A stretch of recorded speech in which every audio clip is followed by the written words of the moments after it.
नमस्कार दोस्तों, स्वागत है आप सभी का तक्षशिला पर। और सुबह के 5 बज रहे हैं और 5 बजे के समय पे अगर हम बात करें तो एक नए सेशन की मैं शुरुआत कर रहा हूं। और ये सेशन जो है वो आपके स्क्रीन पर दिख रहा है, करंट अफेयर्स एमसीक्यू। 12 सितंबर है, सुबह के 5 बज रहे हैं। मैं आपका दोस्त, आपका होस्ट अनूप उपाध्याय हूँ। और ये जो चैनल है, जिस चैनल पर आप जुड़े हैं, ये चैनल है तक्षशिला सर्व द नेशन। दोस्तों, इस पे मैं यूपीएससी और स्टेट पीएससी एवं अन्य सभी प्रतियोगी परीक्षाओं के लिए महत्वपूर्ण करंट अफेयर्स एमसीक्यू सेशन लेकर आ रहा हूं। और एक नई शुरुआत जो है ये है आप लोगों के लिए, तो इसका आप लोग लाभ उठाइए और अपने सारे मित्रों के साथ क्लास के लिंक्स को एक बार शेयर कर दीजिए। चैनल पर पहली बार है तो चैनल को सब्सक्राइब करके बेल आइकन दबा दीजिए कि यहाँ आने वाले हर क्लासेस के नोटिफिकेशंस आपको मिले। इसके अतिरिक्त चैनल पे और भी क्लासेस जो आती हैं, जैसे सुबह 9 बजे करंट अफेयर्स की the Hindu, Indian express, PIB से न्यूज़ को हम एनालिसिस करते हैं, उसका भी आप लाभ उठा सकते हैं। तो चलिए दोस्तों, समय को बर्बाद ना करें और स्टार्ट करते हैं आज के मल्टीपल चॉइस क्वेश्चन के सेशन, जो कि इम्पॉर्टेंट यानी कि 11 सितंबर रात तक जो भी प्रश्न इंपॉर्टेंट बने हैं उन प्रश्नों को मैं आप सभी के समक्ष लेकर उपस्थित हूं। सबसे पहला प्रश्न आपके स्क्रीन पर देखने को मिल रहा है, विश्व आत्महत्या रोकथाम दिवस कब मनाया जाता है? विश्व आत्महत्या रोकथाम दिवस कब मनाया जाता है? आपके पास ऑप्शन है 10 सितंबर, 11 सितंबर, 12 सितंबर और 13 सितंबर। आपको बताना है दोस्तों कि राइट आंसर क्या है, ऑप्शन क्या सही होगा। विश्व आत्महत्या रोकथाम दिवस कब मनाया जाता है? 10 सितंबर, 11 सितंबर, 12 सितंबर और 13 सितंबर। ये 4 ऑप्शन आपके स्क्रीन पर देखने को मिल रहा है। आप लोग इसके उत्तर देने का प्रयास कर रहे होंगे दोस्तों। अगर आपके दिमाग में उत्तर चल रहा है कि विश्व आत्महत्या रोकथाम दिवस जो है वो 10 सितंबर को मनाया जाता है, तो आप सभी के उत्तर जो है वो सही हैं। ठीक है ना? तो हर वर्ष अगर हम बात करें दोस्तों, तो प्रति वर्ष जो है वो विश्व आत्महत्या दिवस जो है वो 10 सितंबर को जो है वो मनाया जाता है। और यह जो दिवस है वो लोगों को आत्महत्या के बारे में संगठनों, सरकार और जनता के बीच में जागरूकता बढ़ाने के लिए जो है यह दिवस मनाया जाता है। इस दिन का जो मुख्य उद्देश्य होता है, वो मुख्य उद्देश्य ये है कि आत्महत्या के रोकने के कौन कौन से तरीके हैं, कौन कौन से उपाय हैं और मानसिक स्वास्थ्य के बारे में लोगों के अंदर जागरूकता को पैदा किया जाए। विश्व स्वास्थ्य संगठन यानी कि WHO के सहयोग से जो है ये पूरा का पूरा मुहिम चलाया जाता है, जिससे कि मानसिक रोगियों को जो है वो क्या किया जाए। International association for suicide prevention 2003 में विश्व आत्महत्या रोकथाम दिवस बनाने की जो है वो स्थापना करने की बात की थी। ठीक है ना? 2003 में जो है इस दिवस की जो है वो शुरुआत करने की बात जो है वो की गई थी। और तब से जो है वो हर साल 10 सितंबर को ये दिवस मनाया जाता है। ठीक है ना? अगर हम बात करें दोस्तों, तो विश्व आत्महत्या दिवस की अगर हम बात करें तो विश्व आत्महत्या रोकथाम दिवस के लिए एक 3 वर्ष का यानी कि 2021, 2022 और 2023 के लिए एक उद्देश्य रखा गया है। अगर मैं बात करूं तो त्रैवार्षिक, अगर हम बात करें तो त्रैवार्षिक जो है एक उद्देश्य रखा गया है। वो उद्देश्य क्या है? तो त्रैवार्षिक उद्देश्य के बारे में अगर हम बात करें तो विश्व आत्महत्या रोकथाम दिवस का जो त्रैवार्षिक जो उद्देश्य है वो है कार्यवाही के माध्यम से आशा पैदा करना। क्या उद्देश्य है? उद्देश्य है कार्यवाही के माध्यम से, ठीक है ना, कार्यवाही के माध्यम से आशा पैदा करना। ये उद्देश्य जो है वो आपके स्क्रीन पर आपको देखने को मिल रहा है। ठीक है ना? ये उद्देश्य जो है वो विश्व आत्महत्या दिवस के उद्देश्य जो है वो आपको याद रहने चाहिए। और दुनिया भर में अगर हम बात करें तो प्रत्येक साल 7 लाख से अधिक लोग जो हैं वो आत्महत्या करके अपने जीवन लीला को समाप्त कर लेते हैं। तो ये पहला प्रश्न आपके स्क्रीन पर दिखा। चलिए अगले प्रश्न में चलते हैं। अगला प्रश्न आपके स्क्रीन पर जो है वो देखने को क्या मिल रहा है, मानव विकास सूची। ठीक है ना? मानव विकास सूची के बारे में अगर हम बात कर रहे हैं, यानी कि आपका HDI ह्यूमन डेवलपमेंट इंडेक्स 2021 में जो है वो ये पूछा जा रहा है कि भारत की रैंकिंग कितनी है। ठीक है ना? ऑप्शन आपके स्क्रीन पर दिख रहा है 130, 131, 132 या 133 आपको बताना है। ठीक है ना। प्रश्न क्या है, ह्यूमन डेवलपमेंट इंडेक्स 2021 में भारत की रैंकिंग कितनी है, ये पूछ रहा है। दोस्तों विश्व में अगर हम इसके पहले की अगर हम बात करें, यानी कि 2020 की अगर हम बात करें, तो 2020 में जो है वो ह्यूमन डेवलपमेंट इंडेक्स में भारत की रैंकिंग जो है अगर हम बात करें तो वो 130 थी। ठीक है ना। हो सकता है ये भी पूछ दे कि 2020 में कितनी थी, लेकिन पूछ क्या रहा है, पूछ रहा है 2021। तो 2021 में जो रैंकिंग है वो घटकर जो है वो 132 हो गई है। मानव विकास रिपोर्ट यानी कि ह्यूमन डेवलपमेंट इंडेक्स 2021 और 22 के अनुसार अगर हम बात करें दोस्तों, तो इस समय भारत का जो ह्यूमन डेवलपमेंट इंडेक्स की जो वैल्यू है, उस वैल्यू में अगर हम बात करें तो हमें क्या देखने को मिल रहा है, ये वैल्यू कितनी है, ये वैल्यू है 0.633 के आसपास जो है ये आपको ये वैल्यू यानी कि मान देखने को मिल रहा है मानव विकास का। ठीक है ना। और विश्व में जो औसत यानी कि एवरेज एचडीआई के बारे में अगर हम बात करें, तो एवरेज एचडीआई हमें जो देखने को मिल रहा है, तो एवरेज एचडीआई कितना है, 0.732 के आसपास जो है वो एवरेज एचडीआई जो है हमें देखने को मिल रहा है। 2020 की अगर हम बात करें तो हमने कहा कि 2020 में भारत की रैंकिंग जो है कितनी थी, 130 थी। ठीक है ना। लेकिन वो घट कर कितनी हो गई, 132 जो है वो हो गई है। तो कुल मिलाकर अगर हम बात करें तो एक प्रश्न आपसे ये पूछा जा सकता है कि 2021-22 का जो मानव विकास सूचकांक निकाला गया है वो कितने देशों पर निकाला गया है। तो अगर आपके सामने ये प्रश्न है तो आप बताइएगा कि टोटल 191 कंट्रीज की अगर हम बात करें तो 191 देशों और क्षेत्रों पे जो है वो भारत के स्थान क्या देखने को मिल रहा है, 132 जो है वो स्थान देखने को मिल रहा है। अब मानव विकास के अगर अंदर बात करें, ह्यूमन डेवलपमेंट इंडेक्स के बारे में अगर हम बात करें तो इसमें किन किन बातों को जो है वो रखा जाता है। तो कुल मिलाकर अगर हम बात करें तो इसमें सतत विकास लक्ष्य का पॉइंट नंबर 3 जो है वो क्या है, जन्म के समय जीवन प्रत्याशा के बारे में अगर हम बात करते हैं तो इसको जोड़ा जाता है। इसके अलावा स्कूली शिक्षा में जो अपेक्षित वर्ष है उसके बारे जो कि एसडीजी का जो गोल है वो क्या है, 4.3 है। इसके अलावा स्कूली शिक्षा में औसत वर्ष के बारे में बात करते हैं जो कि एसडीजी का जो गोल है वो क्या है आपका 4.4 है। इसके अलावा स्कूल,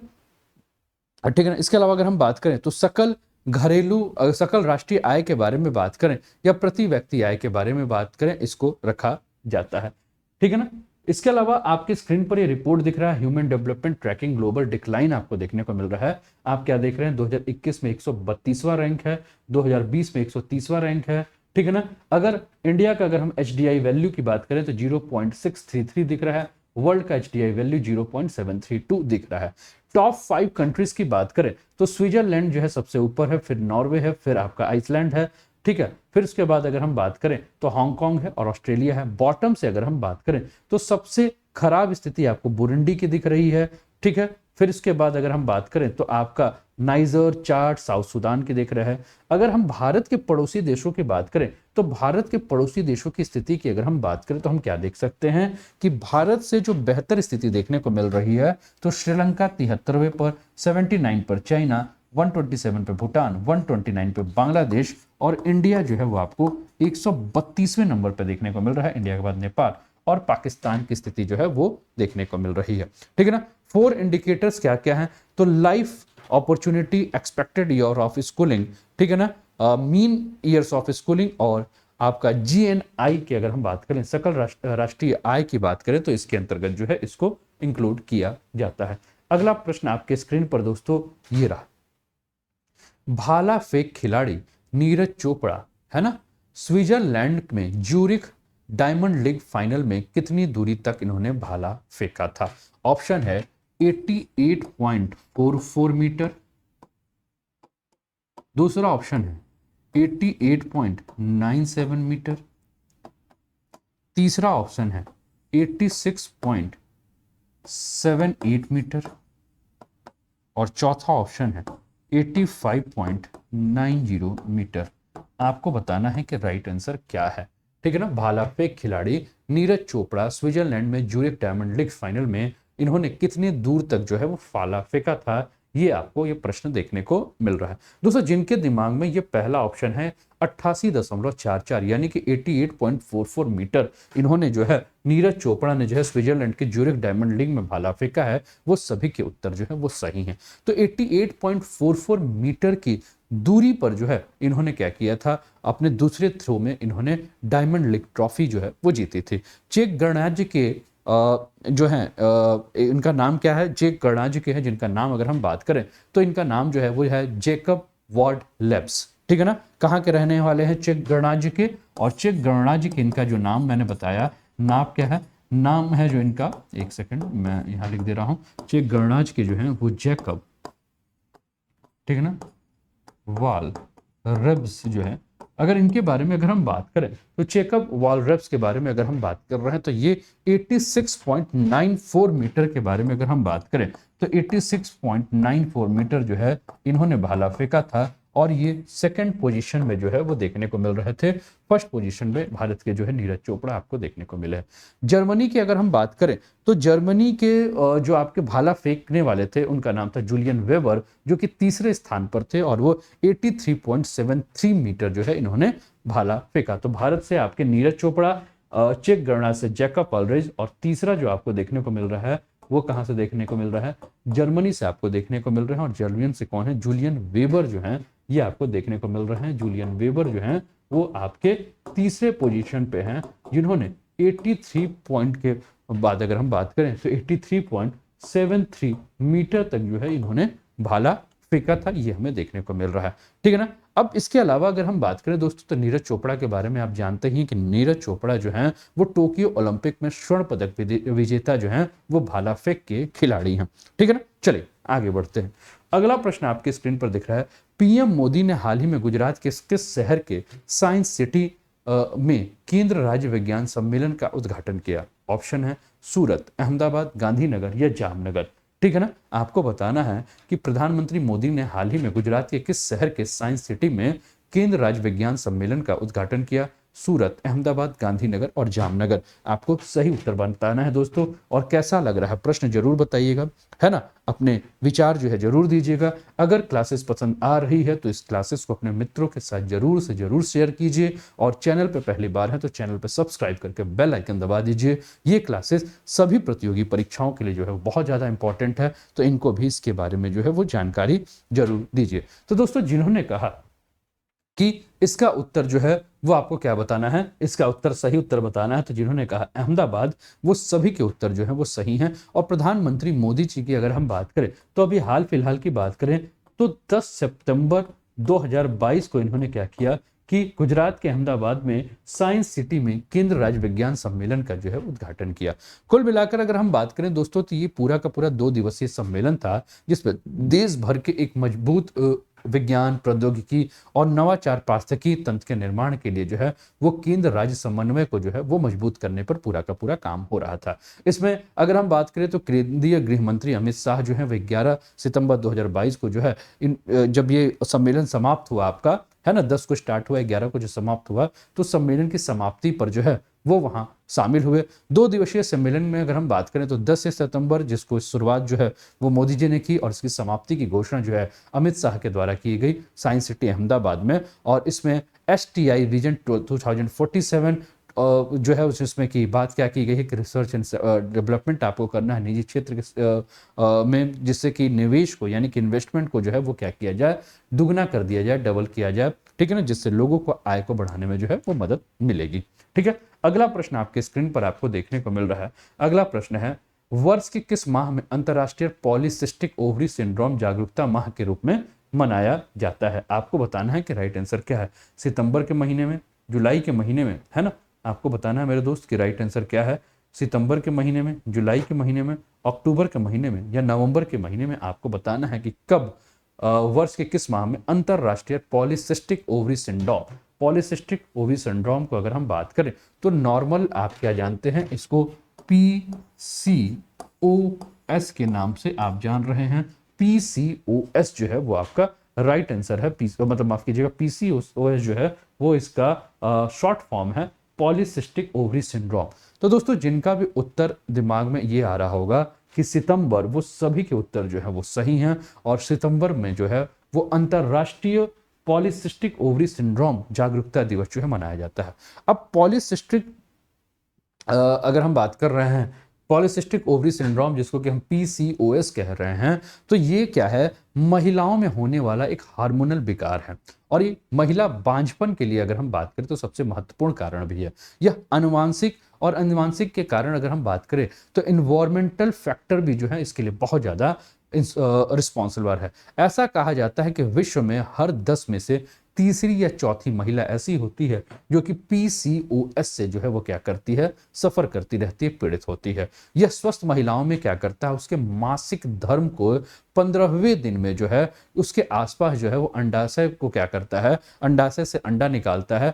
और पीसीएस वाली महिला में जो है वो क्या होता है, ऐसा नहीं होता है ना। तो नॉर्मली महिलाओं में अगर हम बात करें तो हम क्या जानते हैं कि जो मासिक धर्म है, उस मासिक धर्म का यानी कि मेंस्ट्रुएशन साइकिल के 15वें दिन हम क्या करते हैं कि हम देखते हैं कि अंडाशय से अंडा निकलता है ना। लेकिन जिनको पीसीओएस हमें देखने को मिलता है, उन महिलाओं में हम क्या देखते हैं कि यह प्रक्रिया हमें देखने को मिलती नहीं है। और अंडाशय में क्या होता है, अंडा जो है वो फंस जाता है और उसके चारों ओर जो है एक तरल पदार्थ जो है वो जमा हो जाता है, जिससे कि एक सिस्ट बन जाता है।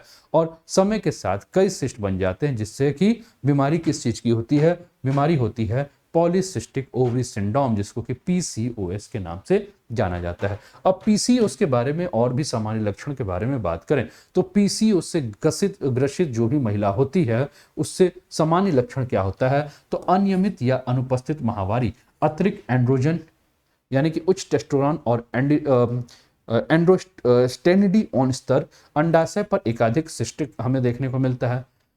संबंधित लक्षण क्या है, तो बांझपन और माहवारी के बीच में स्पॉटिंग, माहवारी के दौरान या बीच में पेल्विक पेन यानी कि जो पेड़ों का दर्द होता है, मूड में बदलाव, वजन का बढ़ना, थकान या कम ऊर्जा का स्तर, बालों का झड़ना या सिर पर पुरुष पैटर्न, गंजापन, मुहासे, अनिद्रा या खराब नींद हमें देखने को मिलता है।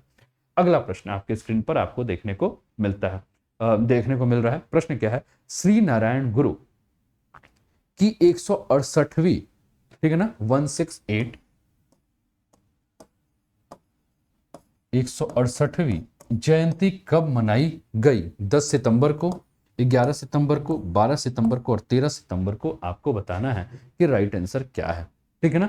श्री नारायण गुरु की 168वीं जयंती कब मनाई गई? प्रश्न आपके स्क्रीन पर आपको देखने को मिल रहा है। 10 सितंबर, 11 सितंबर, 12 सितंबर या 13 सितंबर। कैसे लग रहे हैं प्रश्न, अपने फीडबैक जरूर दीजिएगा, जरूर बताइएगा, जिससे कि मैं इसमें और भी जो भी सुधार करने की आवश्यकता हो वो सुधार करूं। और तक्षशिला सर्व द नेशन को आप यानी कि इस चैनल को आप जरूर से जरूर जो है वो क्या कर लीजिए, फॉलो कर लीजिए। हो सकता है चैनल आपकी स्क्रीन पर डिवोटेड लर्नर के नाम से भी दिखे, तो भी आप समझिएगा कि सेम चैनल है। आप इसको क्या कर लीजिए, फॉलो कर लीजिए, कि यहाँ आने वाली हर क्लासेस के नोटिफिकेशंस जो हैं वो आपको टाइम पर मिलते रहे, और क्लासेस की जानकारी जो है वो भी आपको समय पर जो है वो होती रहे, है ना। तो बताते रहिएगा कैसा लग रहा है सेशन, है ना, कमेंट जरूर करिएगा।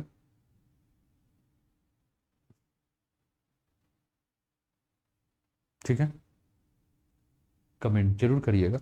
तो दोस्तों, जिन्होंने कहा 10 सितंबर, वो सभी के उत्तर जो है वो सही हैं। 10 सितंबर जो है वो आपका राइट आंसर है। और केरल के जो एक दार्शनिक हैं और आध्यात्मिक नेता और समाज सुधारक हैं, जिनका नाम जो है वो श्री नारायण गुरु हैं, उनकी 168वीं जयंती जो है अभी 10 सितंबर को मनाई गई थी।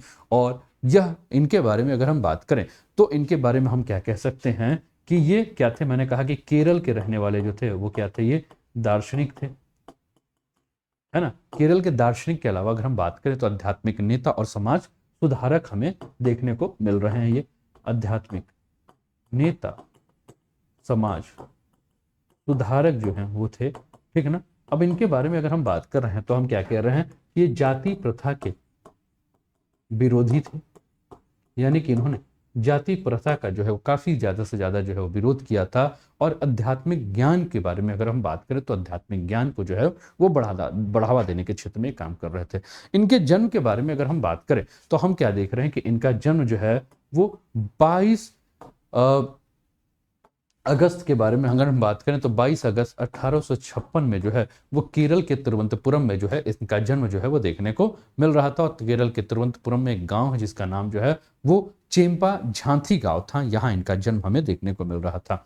ठीक है ना। इनके बारे में अगर हम बात करें तो 1903 में अगर हम देखें, 1903 में अगर हम बात कर रहे हैं तो 1903 में श्री नारायण धर्म परिपालम योगम परोपकारी की जो है वो स्थापना की गई। और इस अवसर पे अगर हम बात करें, ठीक है ना, तो अभी जो पूरा का पूरा चल रहा था आपका पूरा, तो इस अवसर पर मुख्यमंत्री जो है जो विजयन जी, जो कि केरल के मुख्यमंत्री हैं, इन्होंने जो है यहाँ एक महासम्मेलन का जो है उद्घाटन किया था, जब इनका 168वीं जयंती जो है वो 10 सितंबर को मनाया जा रहा था। तिरुवनंतपुरम के इनके गांव जिनका नाम क्या था, चेमापांझी, ठीक है ना, वहाँ जो है चेम्पा झंथी, वहाँ जो है एक बहुत बड़े आयोजन का जो है काम किया गया। अगला प्रश्न आपके स्क्रीन पर दिख रहा है, वर्ल्ड डेयरी सम्मेलन का उद्घाटन प्रधानमंत्री मोदी 12 सितंबर को उत्तर प्रदेश के किस शहर में करेंगे? यानी कि आज ही की बात है, आज प्रधानमंत्री जी जो हैं वो जो है उत्तर प्रदेश के किस शहर में जो है वो वर्ल्ड डेयरी सम्मेलन का उद्घाटन करेंगे? नोएडा, गाजियाबाद, मेरठ या आगरा? आपको बताना है कि राइट आंसर क्या है, आपको बताना है कि राइट आंसर क्या है। तो दोस्तों जिनके भी दिमाग में अगर हम बात करें तो जिनके दिमाग में नोएडा बन रहा है वो सभी के उत्तर जो है वो सही हैं। और भारत के बारे में अगर हम बात करें दोस्तों, तो भारत जो है वो 48 वर्ष के अंतराल के बाद, कितने, 48 ईयर्स के बाद अगर हम बात कर रहे हैं, तो 48 वर्ष के अंतराल के बाद वर्ल्ड डेयरी सम्मेलन जो है वो आयोजन कर रहा है। ठीक है ना। अगर इसके अलावा बात करें तो इस शिखर सम्मेलन में दुनिया भर के लगभग 1500 लोग शामिल होंगे, जिनसे डेयरी प्रसंस्करण कंपनियों के, जिसमें सीईओ होंगे, कर्मचारी होंगे, डेयरी किसान होंगे और जो भी उससे संबंधित व्यक्ति हैं, ठीक है, या संस्था वो जोड़ रहे हैं। 9 सितंबर को अगर हम बात करें दोस्तों, तो हम ये जानते हैं कि 9 सितंबर को जो है वो आपका जो क्या मिल्कमैन की उपाधि जिसे दी गई है डॉक्टर वर्गीस कुरियन, तो डॉक्टर वर्गीस कुरियन की पुण्यतिथि है, जिन्हें श्वेत क्रांति के जनक के बारे में, यानी कि व्हाइट रिवॉल्यूशन के फादर के बारे में जिनको कहा जाता है, किनको, वर्गीस कुरियन को, तो 9 सितंबर को जो है वो उनकी क्या है, पुण्यतिथि है। और भारत दुनिया का सबसे बड़ा जो है वो दूध उत्पादक है, और जो दुनिया का कुल दूध का अगर हम बात करें तो भारत अकेले कुल दुनिया का जो दूध उत्पादन करता है, तो 21% दूध का उत्पादन जो है वो भारत में जो है वो किया जाता है। और 21% दूध के उत्पादन के साथ अगर हम बात करें तो भारत दुनिया में जो है वो पहले नंबर का या सबसे बड़ा जो हम क्या कह रहे हैं, दूध उत्पादक है। ठीक है ना। इसके अलावा बात करें दोस्तों तो राष्ट्रीय डेयरी बोर्ड की स्थापना जो हमें देखने को मिलती है, तो 1965 में अगर हम बात करें तो आपको नेशनल डेयरी बोर्ड की स्थापना जो है वो देखने को मिलेगी।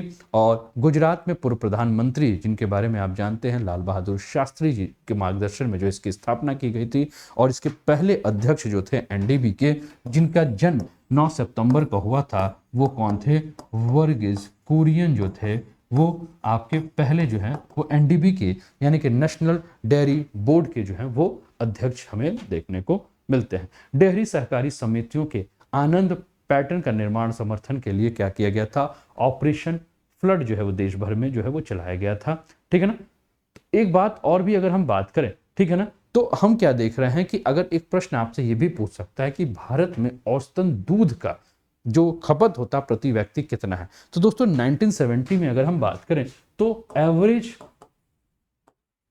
मिल्क पर हेड की बात करें, तो एवरेज मिल्क पर हेड जो है वो 1970 की अगर हम बात करें तो एवरेज मिल्क कितना था, एवरेज मिल्क जो था वो आपका क्या देखने को मिल रहा था, 107 ग्राम जो है वो देखने को मिल रहा था। लेकिन अगर 2020 और 2021 की बात करें तो 2020 और 2021 में हमें 427 ग्राम जो है वो पर हेड जो है वो हमें दूध देखने को जो है वो मिलता है।